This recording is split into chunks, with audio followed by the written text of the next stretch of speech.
वापसी पर भी जीप मुंदरी ही चला रहा था। लाला ताने के साथ अकबी नशस्त पर और लंगड़ा मुर्दी के साथ बैठा हुआ था। ताने ने एक आध बार लाला के साथ दस्त दराजी की कोशिश की, जिस पर लाला ने मुंह भर के उसे गाली दी, तो लंगड़े ने घूमे बगैर ताने को मुखातिब किया। क्यों मस्ती कर रहा है अपनी माँ के साथ? अभी हम खतरे में हैं किसी गश्ती के बच्चे। जवाब में ताना फकत हंसा और लाला से कदरे परे होकर बैठ गया। खतरे में कैसे हैं? सरदार साहब की गाड़ी है ये। ताने के लहजे में तफाखुर था। मुंदरी ने जवाबी तलखी से कहा, सरदार साहब बादशाह नहीं है इस मुल्क के, कुछ भी हो सकता है, चुपचाप बैठा रहे। ताने के लहजे में हैरत थी। नशे में है क्या? बादशाह नहीं है तो फिर और क्या है? मुंदरी ने लम्हा भर लंगड़े की तरफ देखा। समझा इस दल्ले को। ताना मुस्कुराया। और ये सारा मुल्क हमारे सरदार साहब जैसों की छोटी छोटी बादशाहतों में बटा हुआ है। अभी हमारी बादशाही का इलाका शुरू नहीं हुआ। अच्छा, हमने तुझे शहर में उतार देना है। हमने सीधा इलाके में जाना है और रातों रात वापस आना है। पता है ना? पता है, ताने ने बेजारी से कहा। उनकी जीप शहर से बाहर निकलने वाले रास्ते पर पड़ने से पहले कितनी ही पुररौनक जगहों से गुजरी। लाला चाहती तो उन इलाकों में गुजरते वक्त शोर मचा सकती थी, लेकिन वो खामोश बैठी रही। उसे मुंदरी से होने वाली अपनी गुफ्तगू ने अब तक खामोश रखा था। वो सोच रही थी कि मुंदरी ये सब क्यों कर रहा था। क्या वो सरदारों से बगावत कर बैठा था? अगर ऐसा था तो लाला ने पहली मर्तबा ये होते देखा था, वरना सरदारों के ये बदमाश नौकर तो अपनी वफादारी में कुत्तों से ज्यादा मशहूर थे। लाला ने सोचा, वो ये भी तो कह रहा था कि उसे पता है कि नूरा कहाँ है, और ये भी कि वो उसे नूरे के पास पहुंचा देगा। फिर वो ये भी सोचती कि कहीं ये सब उसे खामोश रखने को तो नहीं किया मुंदरी ने। लेकिन नहीं, उससे बात करते वक्त मुंदरी की आंखों में सरदारों के लिए जो नफरत थी वो सच्ची थी। फिर वो अदनान के बारे में सोचने लगी। अदनान बंदूक के बट की चोट खाकर किस बुरी तरह गिरा था। उसको चोट लगाने वाला इस वक्त लाला के पहलू में बैठा था। लाला का जी चाह रहा था कि वो उसका मुंह नोच ले, लेकिन वो खामोश बैठी रही। ताना कुछ सोच के हंसा। अपनी तरफ से तो तू मार ही आई थी शाजी को, है ना? लाला समेत किसी ने ताने की बात का जवाब नहीं दिया। फिर लंगड़ा घूमा और अंदाजे से ताने की तरफ देखकर बोला, ज्यादा बड़बड़ मत करो, अगले चौक पे उतरना है तूने। मुंदरी को चौक से पहले पुलिस की गाड़ियों की नीली पीली बत्तियां घूमती दिखाई दी।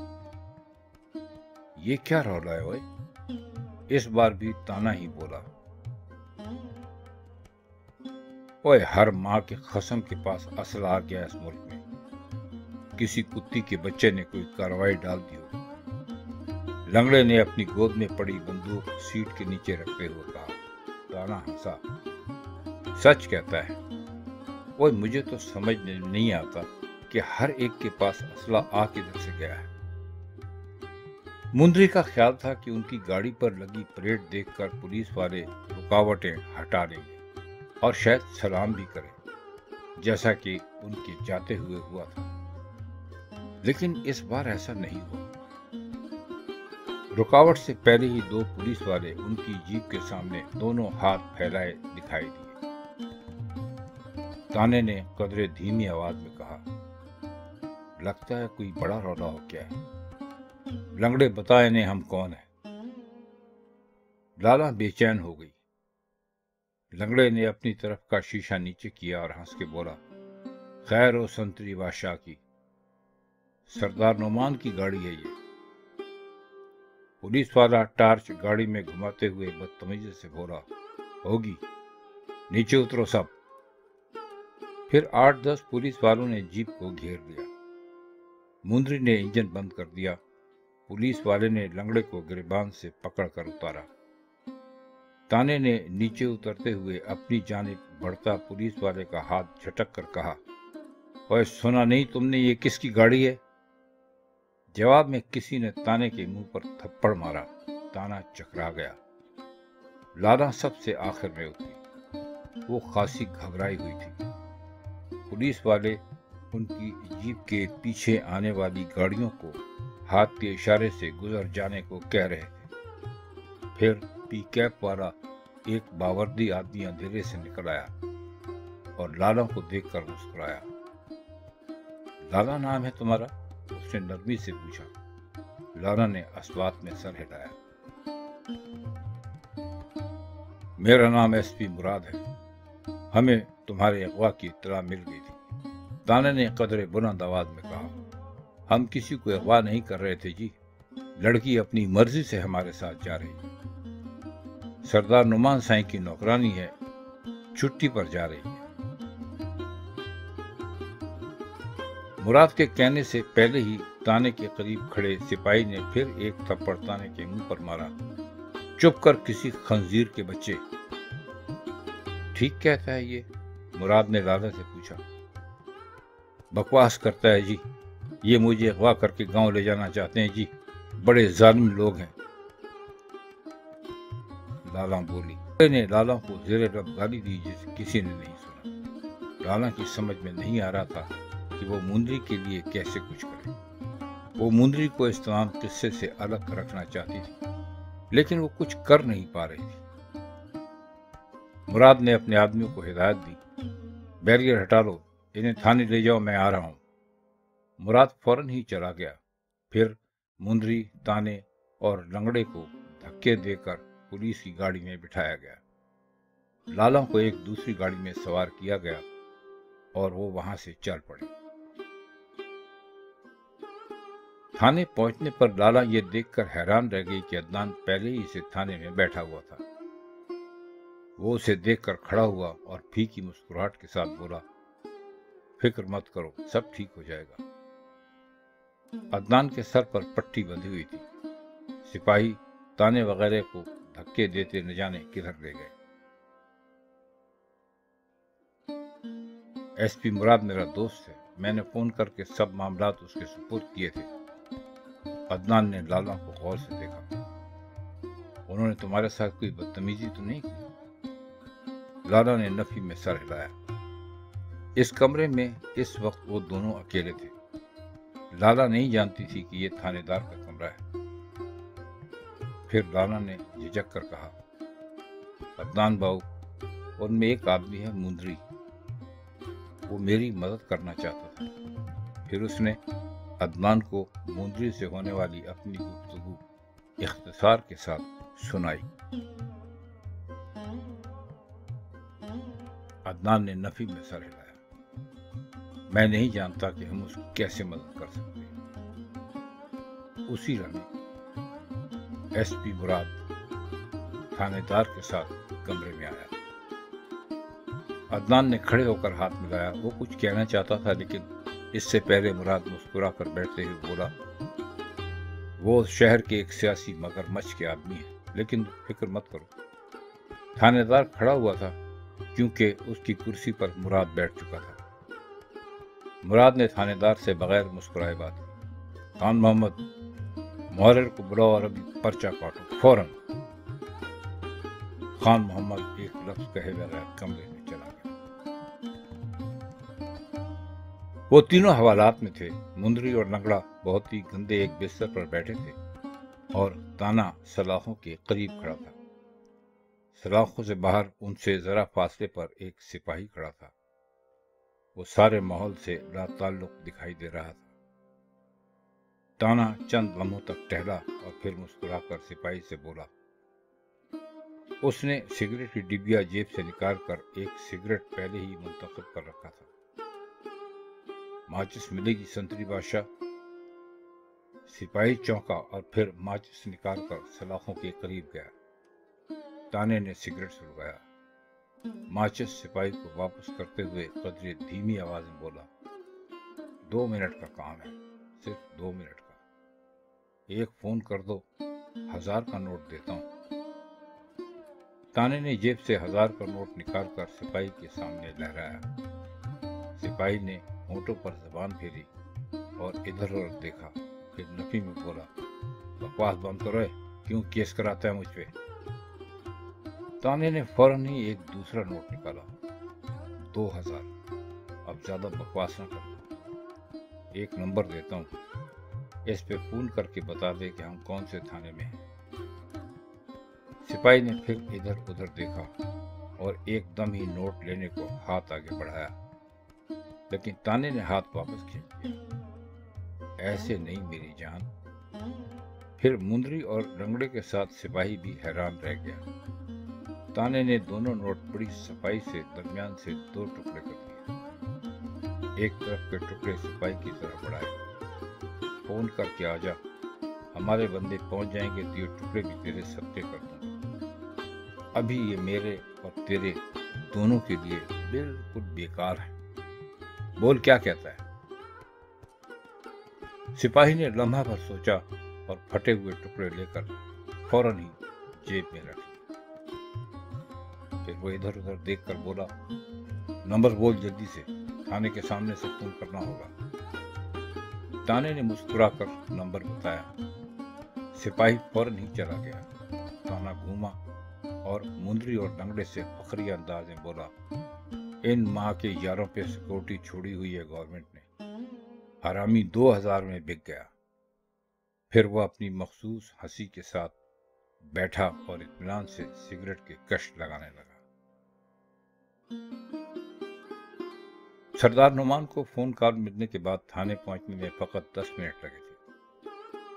वो पूरे इत्मीनान से मुराद के सामने बैठा था और बहुत ही नर्म अल्फाज में बात कर रहा था। देखो एसपी, मैं इसे एक गलती समझकर भूल जाऊंगा। शायद तुम्हारे आदमियों से गलती ही हुई है ना? लाला सर झुकाए बैठी थी। मुराद के जवाब से पहले नुमान ने एक बार फिर मुस्कुराकर लाला को देखा। ये औरत एक आदमी की दाश्ता बनकर यहाँ रह रही है। हमारे इलाके से एक मोअज़्ज़िज़ आदमी को जख्मी करके फरार हो गई। ये तो वैसे भी हमें मतलूब है, तो फिर हमें इजाजत है? मुराद ने नफी में सर हिलाया। नहीं सरदार साहब, आपके आदमी इसे अगवा करके ले जा रहे थे। हमने रिपोर्ट पर छापा मारा और उन्हें रंगे हाथों पकड़ा है। अदनान साहब मोअज़्ज़िज़ आदमी है, एक अखबार की चीफ रिपोर्टर। सरदार नुमान खड़ा हुआ। उसके अल्फाज नरमी लिए हुए थे, लेकिन लहजा कदर सख्त। कामान ऑफिसर, तुम खामखा बात को लंबा कर रहे हो। ये अखबार वाला कहाँ अदालतों के चक्कर लगाता रहेगा बेचारा। अदालत में ये साबित करना बहुत मुश्किल होगा कि ये औरत उसके साथ एक खेल की हैसियत से नहीं रख रही है ना?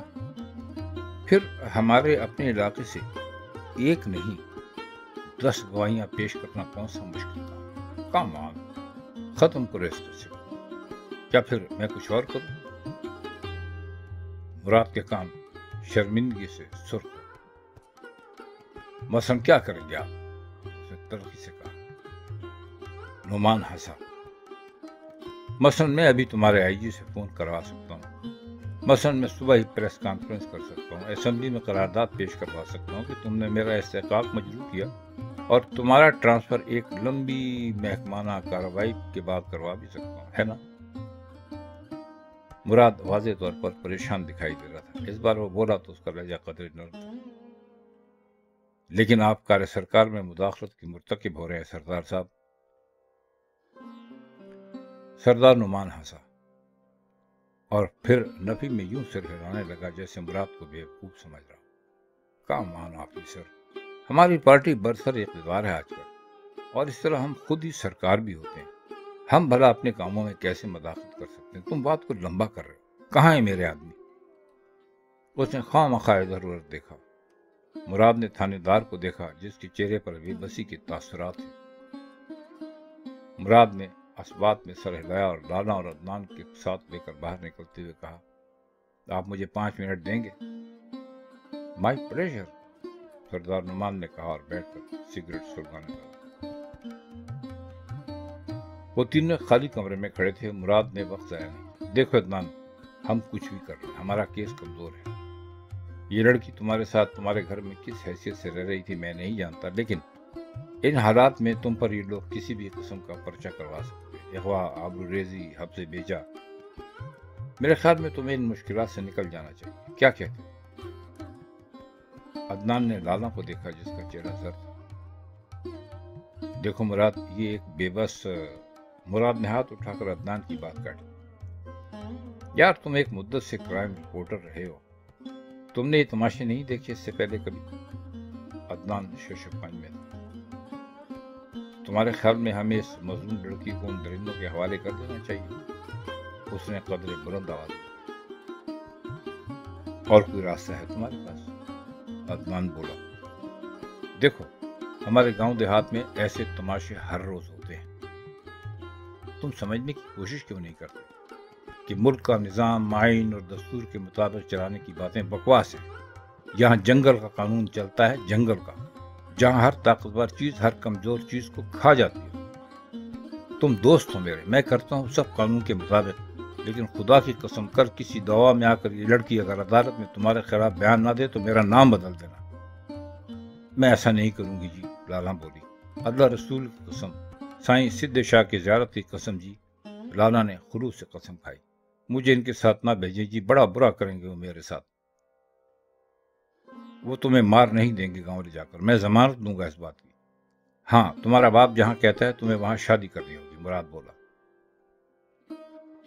اسی لمحے سردار نعمان دروازے پر نمودار ہوا۔ سگار ابھی تک اس کی انگلیوں میں سو لگ رہا تھا۔ وہ دھیرے دھیرے چلتا عدنان کے قریب گیا اور اس سے یوں مخاطب ہوا جیسے اس کمرے میں ہونے والی اب تک کی ساری گفتگو اس کے علم میں ہو۔ وہ نرم لہجے میں عدنان سے مخاطب ہو کر بولا، لیکن اس کا لہجہ اس کے چہرے کے تاثرات کا بالکل ساتھ نہیں دے رہا تھا۔ دیکھو ایس پی، یہ قصہ ابھی تھوڑی دیر میں ختم ہو جائے گا۔ یہ عورت ہمارے ساتھ جا رہی ہے، مجھے اور تمہیں اسی شہر میں رہنا ہے۔ اب یہ پتہ لگانا تمہارا کام ہے کہ ہم دونوں میں سے مگر مچھ کون ہے۔ لیکن کہتے ہیں کہ ایک بھی تالاب میں رہنے والوں کو مگر مچھ سے بیر نہیں پیرنا چاہیے، ٹھیک؟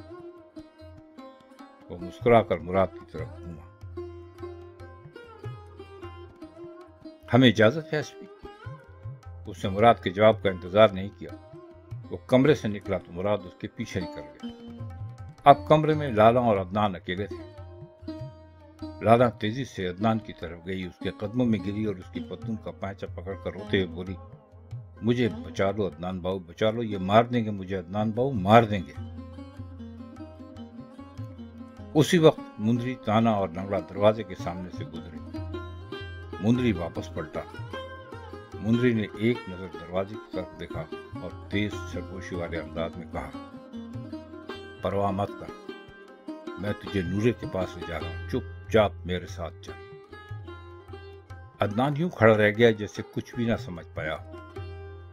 وہ مندری اور لالا کے پیچھے کمرے سے نکلا۔ سب راہداری میں جمع تھے۔